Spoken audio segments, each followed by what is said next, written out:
Hosts of The Last Word, having the first word on this Monday morning, Lawrence O'Donnell. Lawrence, good to see you. Great to be here, Mika. Thank you. Good to have you. What do you make of the next 24 hours in terms of security concerns, chatter on the internet, Trump, of course, trying to make hay over this indictment? And I'm just watching whether or not the judge during the arraignment says, don't talk about this. Don't go on. Gives him some clear lines that perhaps he can't cross.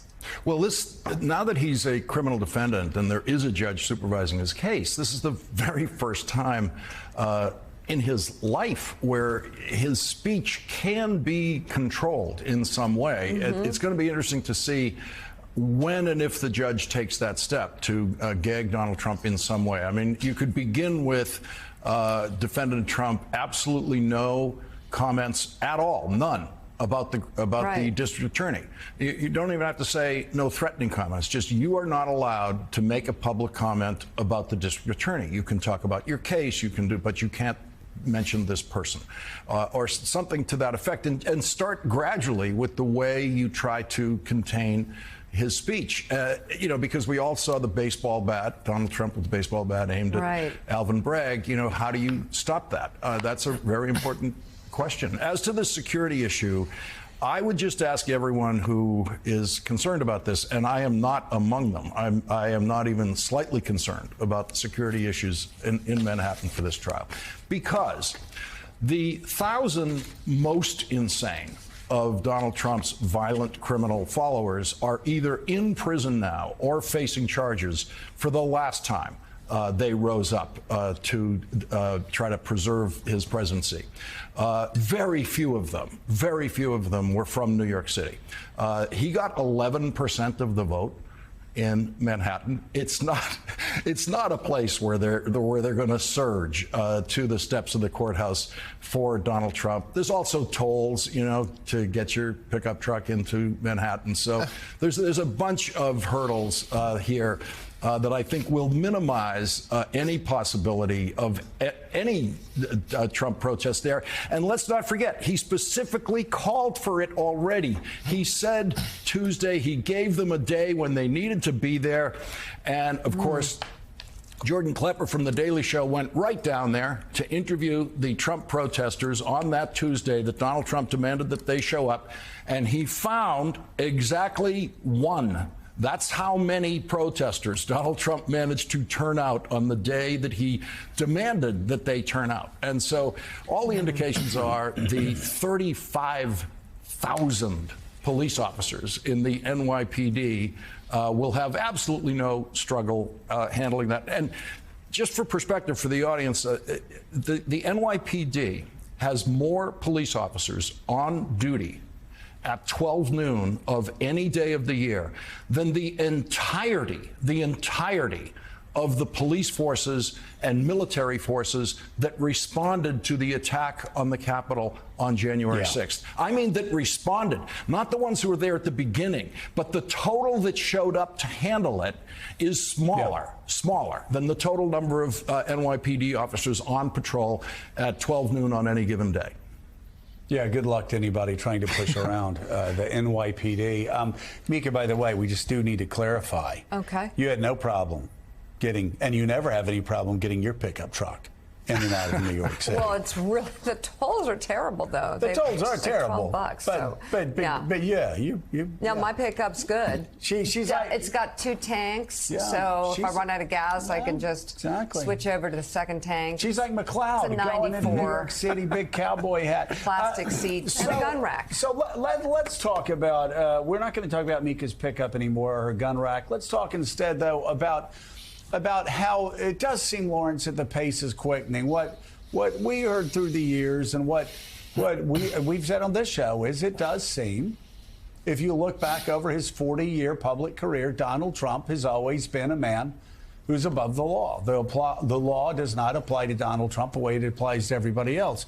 But we have this Manhattan case, and despite what Republicans and Democrats said, we don't know what the indictment's going to look like. So we can't judge the strength or the weakness of the indictment yet. and we'll get a little information on Tuesday. But you had over the weekend the Washington Post giving us information on the Mar-a-Lago case, the obstruction charges that That's heating up. The call is coming from the inside. They have communications from somebody working for Trump. They have camera footage. They have the evidence that Donald Trump, after he got the subpoena, that he was rummaging through the boxes to try to figure out which documents to keep from them. We also, of course, last week had the attorney-client privilege pierced in another case because the federal judge said it was likely that a crime was committed between attorney and client. So that privilege was pierced as well. It seems that after all of these years, the pace is quickening. And do you suspect that this is just the world that we're going to live in over the next several months between Manhattan and Georgia and the Mar-a-Lago documents case and Jack Smith, a guy who just is not going to take anything off of Trump, and of course the J6 sedition conspiracy, the possibility of that? Yeah, Joe, I was actually scheduled to take off the first week of May. And now I'm not going to do that because everyone I've talked to with prosecutorial experience in Georgia says that the likely indictment in Georgia will be the first week of May.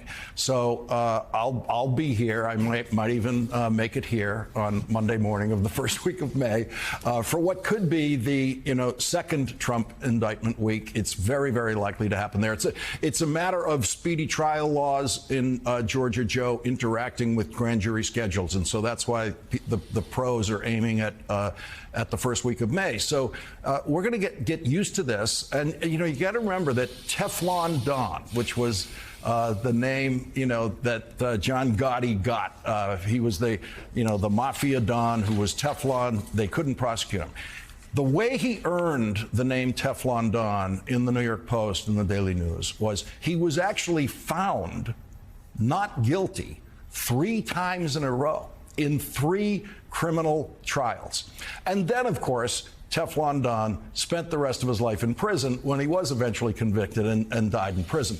But Donald Trump is not Teflon Don until he gets his first 3 not guilties. And so I will patiently wait to see if he's that lucky in the courtroom. So, Lawrence, let's talk about the politics of this right now. We've talked earlier in the show, a few Republicans who are eyeing the White House, Asa Hutchinson, Chris Christie, long shots to be clear, have been very critical of Trump. Do you think there'll be a moment here where others may break ranks with the former president as the legal peril mounts? It's one thing to be dismissive of this particular case in Manhattan, let's say, but some of the others looming, including Georgia, are far more serious. I don't think anyone who polls above 1% in the Republican field will break ranks with Trump.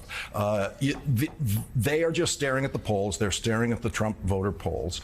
And quite understandably, if you're trying to get the Republican presidential nomination, you need those voters. So you don't want to part with them in this emotional period. I personally, and by the way, let me label this, pure guesswork.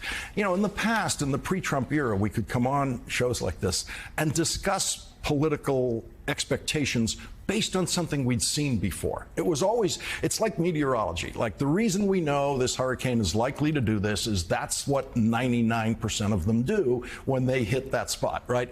And that's what we used to be doing in this field. But Trump has destroyed that because there's absolutely no model for how do you run against a leader of the pack who's under indictment and is facing a couple of more indictments. We don't have a model for how you do that when that person is actually supported by most of the party. And so, these guys are feeling their way along. DeSantis is playing it the most carefully so far, and he's rewarded with second place in the polls for that. But the guys who are polling, at 1% or below, they might say something contrary to Trump.